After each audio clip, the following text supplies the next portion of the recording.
পাটনার মুসাল্লাপুর কোচিং হাবে দুই শীর্ষ কোচিং প্রতিষ্ঠান খানগোপাল স্টাডিজ ও জ্ঞানবিন্দু জিএস একাডেমির মধ্যে চলমান বিরোধের শিকড় অনেক পুরনো।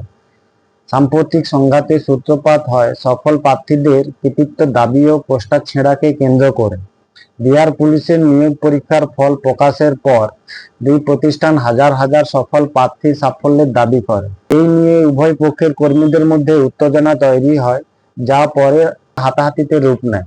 বিতর্ক আরো তীব্র হয় ফরেস্ট রেঞ্জ অফিসার পরীক্ষার ফল প্রকাশের পর। শীর্ষস্থান অধিকারকারী অভিষেক প্যাটেলকে নিজেদের ছাত্র বলে দাবি করে দুই কোচিং সেন্টারই। খান স্যার দাবি করেন সফল 24 জনের মধ্যে 18 জন তার প্রতিষ্ঠানের ছাত্র। অন্যদিকে রোশন আনন্দ ও অভিষেকের উপর নিজের দাবি জানান।